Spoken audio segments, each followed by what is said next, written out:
Dear students, welcome to the lesson Real Numbers of class 10th, chapter 1. In this chapter, we will going to study, in this video, we will going to study about the Euclid division lemma and how to use Euclid division lemma in our day-to-day life and in mathematics also. Before proceeding this, let's study about the concept of real number. Real number is a collection of all the numbers. अब तक हमने जितने भी numbers पढ़े हैं आपने class 6 या 1 to 9 onward जितने नंबर्स हैं अगर मैं उन्हें एक बैग के अंदर आपके डाल दूं सारे के सारे तो वो सारा का सारा आपका रियल नंबर का कलेक्शन को फॉर्म्ड करता है. This is a very pie chart, एक टाइप का डायग्राम है that's make you a concept कि रियल नंबर एक्चुअल में है क्या. देखिए सबसे पहले let's start with the natural number. ये मेरा नेचुरल नंबर है. Natural numbers are those numbers which are start with 1 to 0.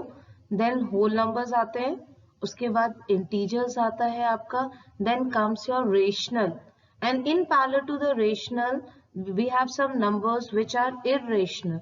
The combination of all these two sets is known as real numbers, right? The real number is the father of all the numbers. Let's proceed to the definition of all the numbers. You have to write this definition in your notebook also. So for the natural number, you know that कि natural number हमारा सबसे smallest set है numbers का जिसको n से denote किया जाता है और इसके अंदर जो numbers हैं they starts from 1 से 1 2 3 and so on ये सारे numbers आपके continue करते हैं. This set belongs to natural number. Now if I add 0 to this set of natural number then the number of sets that converts to the whole numbers. देखिए यहाँ पे सारे numbers आपके natural numbers ही हैं. इसमें मैंने एक 0 जो है वो add कर दिया है तो now the name of this set of the numbers changes to whole numbers. ठीक है, it means यहाँ पे एक बात आती है कि all the natural numbers are whole numbers. ठीक है, but reverse अगर आप बोलेंगे कि all the whole numbers are natural number तो that is not possible because 0 is a whole number but 0 is not a natural number, right? Next to the integers. अब जैसे मेरे पास में सारे पॉजिटिव नंबर्स हैं तो नेगेटिव नंबर्स भी पॉसिबल होंगे, ऑब्वियस है. और अगर मैं पॉजिटिव और नेगेटिव दोनों को ऐड कर दूं आपका तो then the set is known as your integers, right? तो व्हाट द इंटीजर डेफिनेशन हो गई आपके पास. An integer is a whole number that can be positive, negative और जीरो. ठीक है, और इसको हमने आपका z से रिप्रेजेंट किया है. इफ यू नोटिस दैट कि जो नेचुरल नंबर था वो तो मैंने n से रिप्रेजेंट किया था, राइट? होल नंबर को मैंने w से रिप्रेजेंट किया. Then what is the reason behind that कि मैंने इंटीजर को i से रिप्रेजेंट नहीं किया. हमारी रिप्रेजेंटेशन क्या है यहाँ पे z है, राइट? बच्चा ये जो इंटीजर है ना that's comes from the word ज़ेहलन. एक वर्ड है आपका यहाँ पे ज़ेहलन. ज़ेहलन का मतलब होता है टू काउंट. ज़ेहलन का मीनिंग है बच्चा टू काउंट, मतलब किसी भी चीज को गिनना. ठीक है, तो ये जो ज़ेहलन का z है ना that is the just your note आपका उसका सेट का जो हमने हर किसी का एक अल्फाबेट दिया हुआ है तो ये अल्फाबेट जो z है वो इस वर्ड से आपका आया हुआ है. Okay, next move on to rational number. Simple rational numbers जो है ऐसे नंबर्स हैं जिन्हें हम p अपॉन q की फॉर्म में रिप्रेजेंट कर सकते. रिमेंबर दैट कि fraction are also can represent in the form p upon q. The only difference is that in case of rational number, numbers p and q can be positive and negative, but in case of fraction these number only are positive numbers, right? तो बस ये ध्यान रख, इसका मतलब ये हुआ just like natural and whole numbers, rational और फ्रैक्शन में भी थोड़ा सा स्लाइट सा ही डिफरेंस है आपका. इट मींस जो मेरे फ्रैक्शन नंबर्स आपके यहाँ आते हैं वो रेशनल के अंदर ऑलरेडी मर्ज है. It means all the fractions are rational numbers. ठीक है. अगर रिगार्डिंग डेसिमल एक्सपेंशन की बात करें कि जब उन्हें हम डिवाइड करते हैं तो जो रेशनल नंबर की डिवीजन है, डेसिमल एक्सपेंशन है, दैट इज योर टर्मिनेटिंग और नॉन टर्मिनेटिंग, राइट. और इसे रिप्रेजेंट किया जाता है क्यू से.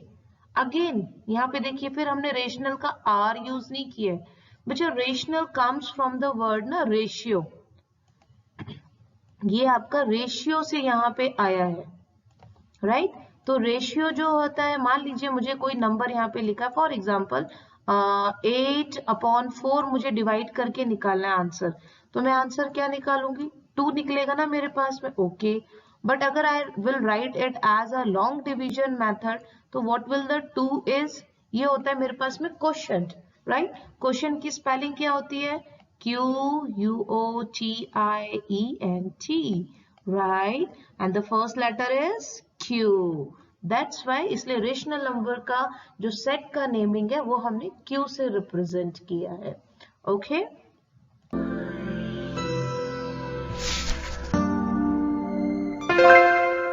Welcome to the lesson on Euclid's division lemma. At the end of this lesson, you will be able to state the principle of Euclid's division lemma and calculate the highest common factor of any two positive integers by applying Euclid's division lemma. You will also be able to identify certain properties of numbers by applying Euclid's division lemma. Meet Mr. Chatura. He runs a stationery shop. To keep a track of all the items in his shop, he uses a special form. Right now, he's checking his stock. Let's take a closer look at his form. The first column of this table shows the names of different items Mr. Chatura sells. The second column shows the number of items in standard boxes available. Now, let's follow Mr. Chatura as he fills his table. Each box of pencils has 12 pencils, and Mr. Chatura has 5 such boxes. This means that there are 60 pencils in the boxes. He also has 3 extra pencils. Thus, the total number of pencils is 63. Each box of erasers has 10 erasers, and Mr. Chatura has 8 such boxes. This means that there are 80 erasers in the boxes. He also has 6 extra erasers. Thus, the total number of erasers he has is 86. Each box of sharpeners has 8 sharpeners, and Mr. Chatura has 4 such boxes. This means that there are 32 sharpeners in the boxes. He does not have any additional sharpeners. Thus, the total number of sharpeners is 32. Each box of ballpoint pens has 15 pens. But right now, Mr. Chatura doesn't have a complete box. He has 10 extra ballpoint pens. Thus, the total number of ballpoint pens he has is 10. Now pay attention to the values in each row of the table. In the first row, the total 63 is equal to 12 multiplied by 5 plus 3. Similarly, in the second row, 86 is equal to 10 multiplied by 8 plus 6. The last two rows are interesting. In the third row, we can say 32 is equal to 8 multiplied by 4 plus 0. Similarly, in the fourth row, 10 is equal to 15 multiplied by 0 plus 10. Now, let us come to the point. If we assign labels to the values in the different columns of the table, we can see that they all follow a general relation. The total A is equal to the pieces per box, B, multiplied by the number of boxes, Q, plus additional items, R. This relation is known as Euclid's division lemma, which states that for any two positive integers, A and B, we can find two whole numbers, Q and R, such that A is equal to B. So, Vacha, just write down the statement of Euclid division lemma. Euclid, ये picture है आपके सामने Euclid की. Euclid is also known as the father of geometry, right. इनकी बहुत सारी books हैं. इन्होंने अपना जो भी ज्योमेट्री का काम है उसको बुक्स में राइट डाउन किया हुआ है. इनकी 13 बुक्स हैं आपकी ज्योमेट्री की, जिसमें कुछ बहुत अच्छी डेफिनेशंस है, काफी वर्क है इनका, राइट. तो here is the definition of the Euclid division lemma. मेरे पास ये बच्चा ये स्टेटमेंट आपने याद करनी है. कई बार ये 1 मार्क्स के क्वेश्चन में पूछी जाती है. You write down the statement of Euclid division lemma. तो for any two positive integer A and B, there exist integer q and r such that a equal to bq plus r, but the condition is that कि जो r है हमारा reminder है that should be greater than or equal to 0 और less than b. b क्या है हमारा यहाँ पे डिवाइजर. बेटा यहाँ पे एक वर्ड यूज हो रहा है lemma. What does it mean? Lemma क्या चीज है हमारे पास? बच्चा लेमा एक जो है एक स्टेटमेंट होता है जो हम दूसरे स्टेटमेंट को प्रूफ करने के लिए यूज करते हैं. That is your lemma. इसलिए यहाँ पे वर्ड यूज किया गया है lemma. Okay.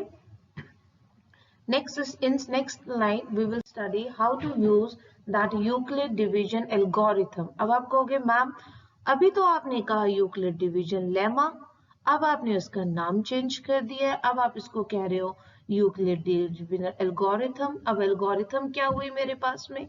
Okay, algorithm means बच्चा मेरे पास एक सीरीज है. किस चीज की सीरीज है?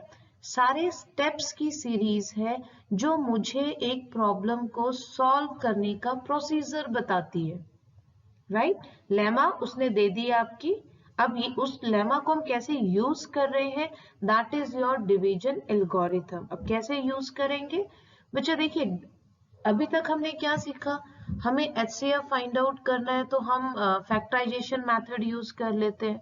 बट अगर बहुत ज्यादा नंबर बड़ा हो जाए, मेरे पास दोनों नंबर 6 डिजिट के हो जाए, तो इट्स वेरी हार्ड ना to find out the HCF of those two number using factorization method. Now what to do? ठीक है, तो यूक्लिड जी ने हमारी इसमें बहुत हेल्प की है.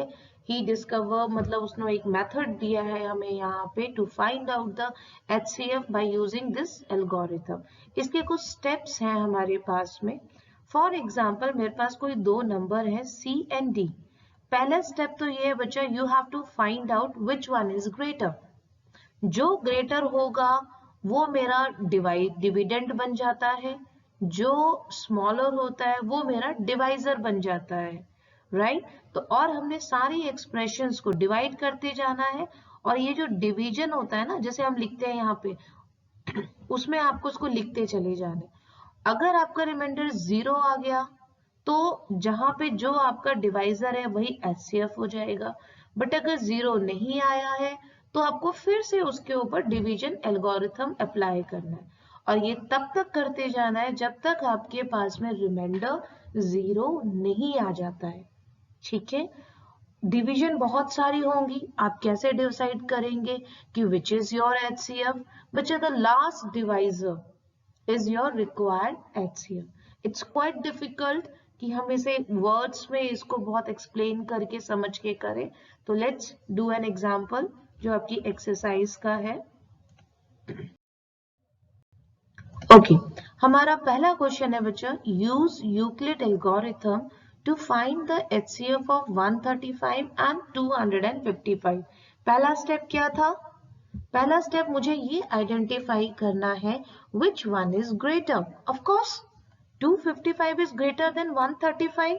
It means 255 ठीक है will become your dividend and 135 will become your divisor. It means you have to divide 255 by 135. बच्चा इसमें एक प्रॉब्लम ये आ रही है कि इन सम बुक्स यहाँ पे कुछ डिजिट्स चेंज है. यहाँ पे 255 इंस्टेड ऑफ 225 देयर इज 255 की जगह 225 भी है. डजंट मैटर, उसे कोई फर्क नहीं पड़ रहा है. We have two numbers and we have to divide those number and find out the HCF whatever be the number. Method तो एक ही है आपके पास में. ठीक है, तो डोंट गेट कंफ्यूज कि बुक्स में क्या लिखा हुआ है. Just take a two numbers and find out the HCF of that. So let's start.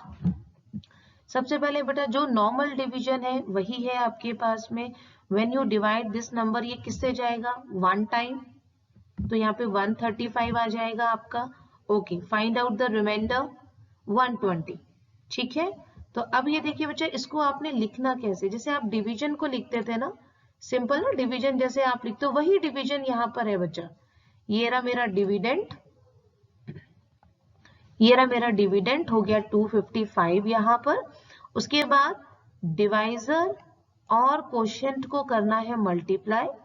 कर दिया मैंने यहाँ पे ये मल्टीप्लीकेशन यहाँ पे, ठीक है। देन ऐड द रिमाइंडर और ऐड को रिमाइंडर। अब आप देखोगे 135 बन जा 135 and when you add 135 with the 120 it will gives you 225।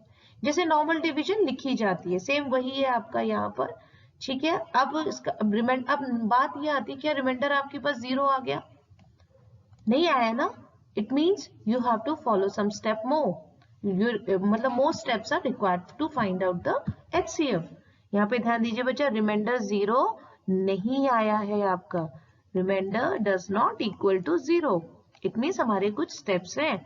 अब आप क्या करेंगे आगे, ये मेरा डिवाइजर है ना, अब ये डिविडेंट बन जाएगा, ठीक है, ये आपका यहाँ पे डिविडेंट हो जाएगा, ओके। तो अब आपने इसको ब्रैकेट में रख देना है यहाँ पे, और आप अब ये जो 120 था मेरे पास में, ये जो रिमाइंडर था, now this will become as a divisor, ठीक है। ये देखिए अब ये आपने 135 यहाँ पे रख दिया है, राइट। अब आपको इसे 120 के साथ में जो है वो डिवाइड करना है, ये रहा 120, राइट। अगेन वन टाइम 120 आएगा, फाइंड आउट द रिमाइंडर, तो रिमाइंडर आ जाएगा आपके पास में 15 को फिर से वही रखना बच्चा, 135 को इक्वल टू के उस तरफ रखेंगे, 120 और 1 को मल्टीप्लाई करना है एंड ऐड विद द 15, ठीक है। तो देखिए 120 1 जा 120 plus 15 equal to 135। Again the process is same, जो भी मेरे पास में अब यहाँ पे डिवाइजर था, जो भी क्योंकि रिमाइंडर 0 नहीं आया है मेरे पास फिर से, इट मींस 120 मेरा जो है वो डिविडेंड की जगह पे चला जाएगा, जो भी रिमाइंडर आया था वो डिवाइजर का काम करेगा। अब आप इसको फिर से डिवाइड करेंगे and you will see that कि आपके पास रिमाइंडर 0 आ जाना है यहाँ पे, इट मींस अब हमारे जो प्रोसेस है वो एंड हो गया। अब इसके आगे मुझे कुछ करने की जरूरत नहीं है, फिर से मैंने ये जो मैंने डिवीजन यहाँ पे की थी, I have just written this division in the form of Euclid form में लिख दिया, उसको कंप्लीट कर दिया। अब आप कहोगे मैम इसमें HCF कहाँ फाइंड आउट हुआ? अगर इफ यू नोटिस दैट बच्चा, देखिए मैंने सारे यहाँ पे ये जो डिवाइजर थे वो एक लाइन में लिखे हैं, जितने भी क्वेश्चन थे वो मेरे they are in blue colour and the reminder थे वो मेरे ब्लैक कलर में है, ठीक है। तो जो लास्ट आपका डिवाइस वो है HCF है आपके पास में ये वाला, ठीक है, that is your last divisor जो है, दैट इज योर HCF। ये था बच्चा आपका पूरा process and that is very most important process, ठीक है। डिवीजन आपने कंटिन्यू करनी है जब तक आपका 0 नहीं आता है। नेक्स्ट क्वेश्चन, मेरे पास एक क्वेश्चन है बच्चा यहाँ पे, show that any positive odd integer is of the form, इतना है इतना सब कुछ लिखा हुआ है, ओके। बच्चा देखिए सबसे पहली बात मुझे यहाँ पे इन नंबर्स को फोकस करना है। मैं जब इसको यूक्लिड डिवीजन लेमा से कंपेयर करूंगी, आपका यूक्लिड डिवीजन लेमा क्या बोलती है, A equal to BQ plus R पे मत जाइए, ठीक है, R पे हमने नहीं जाना है, हम यहाँ पे इस पे कंपेयर कीजिए, B की वैल्यू देखो Q की Q के साथ हो गई, B क्या आ गया मेरे पास में 6, मतलब ये डिवाइजर है, ठीक है।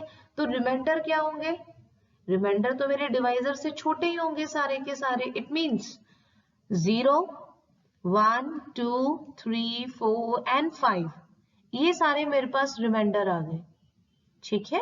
तो ये पहला स्टेप आपका ये है, you have to find out the divisor, उसके बाद में find out the reminder according to that divisor. 0 से स्टार्ट करेंगे और उस डिवाइजर को छोड़ के उससे पहले वाले जितने नंबर्स हैं वो आप सारे ले लोगे, ठीक है। अब इसके ऊपर हमने ये यूक्लिड डिवीजन लेमा जो है वो मुझे यहाँ पे अप्लाई करनी है। तो सबसे पहला काम आप इसको अप्लाई कैसे करेंगे, देखिए फिर से हम यहाँ पे डिवीजन लेमा का यूज कर रहे हैं, राइट। डिवीजन लेमा हमारी कैसी दिखती है, डिवीजन लेमा है मेरे पास में यहाँ पे A B Q plus R, right.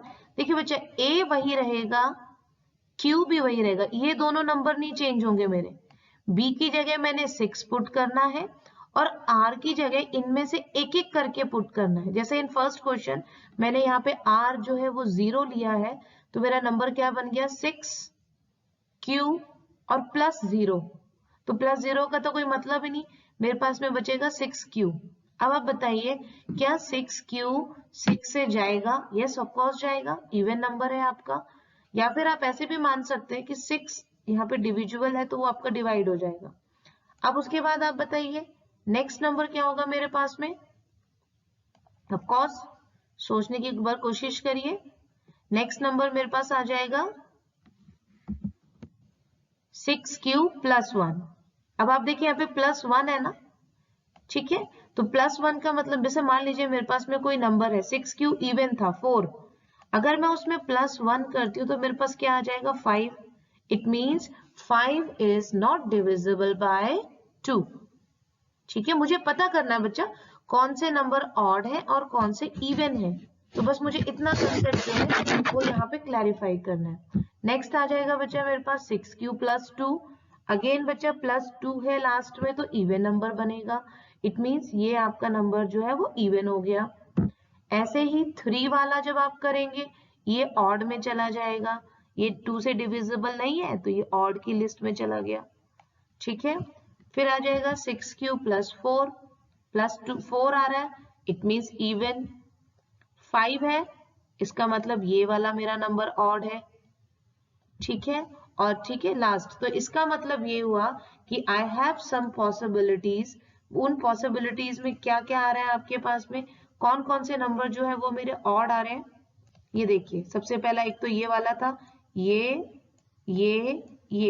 अब जरा इनके नंबर चेक कीजिए, 6q प्लस 1 मिल रहा है जी पहले वाले के साथ, 6q प्लस 3 मिल रहा है, एंड 6q प्लस 5। इसका मतलब जो भी नंबर होगा ऑड नंबर उसकी फॉर्म क्या होगी, या तो वो 6q प्लस 1 में होगा, 6q प्लस 3 होगा, या फिर 6q प्लस 5 होगा।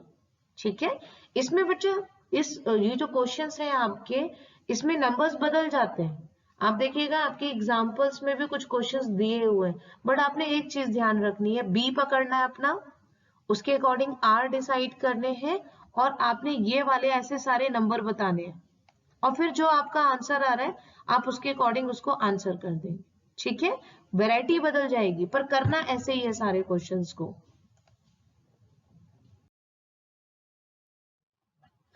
हाँ जी बच्चा, देखिए फिर से मेरे पास में एक और यहाँ पे क्वेश्चन आ गया है। जैसे पहले हमने किया था कि 6q प्लस 1 करके और 6q प्लस 3, देखिए यहाँ पे भी वही है।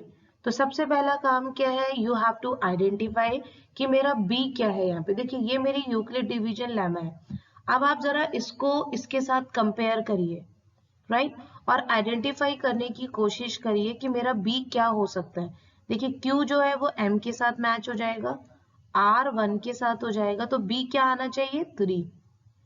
ठीक है, ये b जो है वो मेरा 3 हो गया।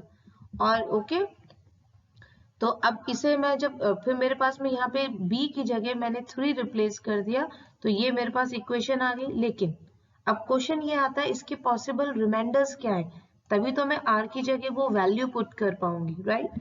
तो हमारा रूल क्या है बच्चा, 0 से स्टार्ट करना है, लेकिन जो भी मेरा डिवाइजर है उससे सारे नंबर्स छोटे होने चाहिए। तो 0 1 2।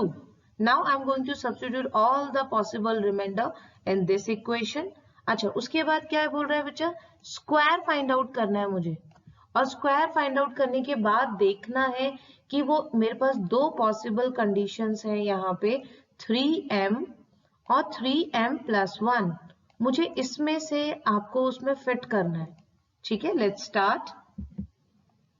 0 है बच्चा यहाँ पे, ये r की जगह 0 पुट हो जाएगा, तो मेरे पास पहली इक्वेशन बनेगी 3q plus 0, and also I can write it as a equal to 3q, right। अब मुझे आप देखिए बच्चे, क्या इनमें से कोई फॉर्म बन रही है आपकी, यस ऑफ कोर्स।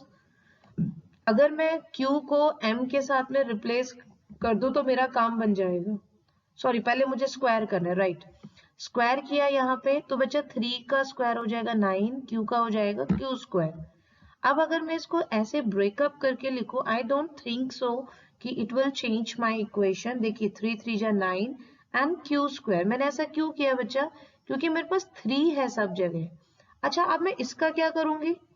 इसका करने के लिए जो कुछ भी 3 के साथ में है उसको मुझे m से रिप्रेजेंट करना है। ठीक है, तो यहाँ पे आप लिख देंगे a square equal to 3m, और ये जो m है यहाँ पे ये हो जाएगा 3 स्क्वायर। ये हमारा हो गया फर्स्ट। ओके, नेक्स्ट अगेन मुझे यूक्लिड डिवीजन लेमा जो है उसको ध्यान रखना है। मेरे पास है 3q प्लस r। रिमाइंडर जब हमारा 0 था वो पॉसिबिलिटी हमने चेक कर ली। Now comes r equal to 1, तो जो हमारी इक्वेशन है वो कैसे हो जाएगी? 3q plus 1। Now square that. For squaring that apply the formula, या एल्जेब्रिक आपके पास एक्सप्रेशन है, आप a प्लस बी होल का स्क्वायर आप उसको वहां यूज करते हैं। तो आफ्टर यूजिंग दैट मेरे पास में कुछ ऐसा आएगा। अच्छा, मेरे पास क्या पॉसिबिलिटी थी? 2 थी। 3m में कन्वर्ट हो सकता है, 3m प्लस 1 में कन्वर्ट हो सकता है। बट अब आप यहाँ देखिए बच्चा, 3m में कन्वर्ट करने के लिए मेरे पास 3 तीनों में कॉमन होना चाहिए, बट नहीं है ना। इट मीन्स ये जो है वो 3m में कन्वर्ट होगा, 3m प्लस 1 में। तो प्लस 1 तो मेरे पास ऑलरेडी है। अब मुझे क्या बनाना है? 3m। अगेन वही किया जाएगा, इन दोनों में से 3 कॉमन ले लीजिए। रेस्ट जो भी आपके फैक्टर्स बचे हैं, keep all those factor in a bracket, right. और ये जो आपके पास में ब्रैकेट आई है that should be denoted by m। तो मेरे पास नंबर बन जाएगा a square equal to 3m plus 1। ये हो गया मेरे पास में सेकेंड केस। लास्ट केस बचा है व्हेन r इक्वल टू, हाँ जी, तो नेक्स्ट केस है मेरे पास बचा r इक्वल टू 2। तो मेरे पास में अब ये नंबर कैसा दिखेगा? 3q प्लस 2 हो जाएगा। अब इसकी स्क्वायरिंग करनी है। For squaring again use the identity a plus b का होल स्क्वायर। अब आपके पास में ये आइडेंटिटी आ गई। Again we have only 2 options, 3m plus 1। ये तो दोनों में से किसी में नहीं आ रहा, ये तो गड़बड़ हो जाएगी। अब एक काम करते हैं, यहाँ पे हम थोड़ी सी ट्रिक अप्लाई करेंगे। ये जो 4 है इसको हम लिख सकते हैं 3 प्लस 1। उससे होगा क्या? मेरे पास में आइडेंटिटी कुछ ऐसे नजर आएगी, 9q स्क्वायर प्लस 12q। 4 को ब्रेक करिए बच्चा, 3 प्लस 1। ठीक है, ये यहाँ पे आप लिख लीजिएगा इक्वल टू करके। तो प्लस 1 को छोड़ करके आप देखोगे बाकी जो रिमेनिंग अदर 3 टर्म्स हैं, we can take it out 3 as a common multiple. जो रिमेनिंग फैक्टर्स बचेंगे, keep all those factors in a bracket. अब काम तो बन गया हमारा। तो ये वाला जो नंबर है ये किस में चला जाएगा? m में चला जाएगा। मेरे पास नंबर आ जाएगा 3m प्लस 1। तो what we have see that in all the 3 cases only हमारे पास 2 ही आंसर्स आए हैं। या तो वो 3m में कन्वर्ट हुआ है या 3m प्लस 1 में कन्वर्ट हुआ है। इट मीन्स अगर हम बाकी और ट्राई करेंगे वो भी ऐसे ही रिजल्ट देंगे। तो we can conclude that the square of any positive integer is either of the form 3m और 3m प्लस 1। ठीक है, इसमें क्यूब का भी है आपका, बिल्कुल ऐसे ही करना है क्यूब वाला क्वेश्चन भी। ठीक है, नेक्स्ट क्वेश्चन है आपका क्वेश्चन नंबर 3। इसको थोड़ा सा रियल लाइफ के साथ उन्होंने जोड़ दिया है। मेरे पास में कुछ मेंबर्स हैं कोई आर्मी के, उनको आर्मी बैंड बनाना है और परेड में 32 मेंबर्स जो हैं वो एक बैच में होने चाहिए। तो उसने ये पूछा है कि मैक्सिमम नंबर ऑफ कॉलम्स हम कितनी बना सकते हैं। मुझे मैक्सिमम का जब भी कंसेप्ट आता है it means you have to find out HCF, और मिनिमम के बारे में पूछा जाता है तो हम LCM फाइंड आउट करते हैं। तो HCF फाइंड आउट करने के लिए use Euclid division lemma, find out which one is greater. 616 is greater than 32. It means 616 should be divided by 32. तो जब आप इसको डिवाइड करेंगे यहाँ पे 19 टाइम्स ये चला जाएगा 608। रिमाइंडर फाइंड आउट करेंगे 8 आएगा, राइट। ऑल दिस एक्सप्रेशन जो हमने डिवीजन किया है इन यूक्लिड फॉर्म, ये हमारे यहाँ पे सारे यूक्लिड फॉर्म में लिख दिया। अब जो ये 32 है ये आपका डिविडेंड हो जाएगा। ठीक है, इसको 8 से डिवाइड करेंगे आप, तो आप देखोगे इन दैट केस हमारा जो आंसर है वो 0 आ रहा है। इट मीन्स हमारा प्रोसेस खत्म हो गया। जब भी आंसर 0 आ गया HCF का प्रोसेस खत्म। तो लास्ट डिवाइजर क्या है 8, वो बन गया मेरा HCF। तो हमारा यही आंसर है कि मैक्सिमम नंबर ऑफ कॉलम्स, मतलब 8 कॉलम्स में वो सारे जितने भी आर्मी वाले पर्सन है वो सारे एक दूसरे के साथ में लाइन बना के परेड में खड़े हो जाएंगे। This is all about exercise 1.1। Thank you.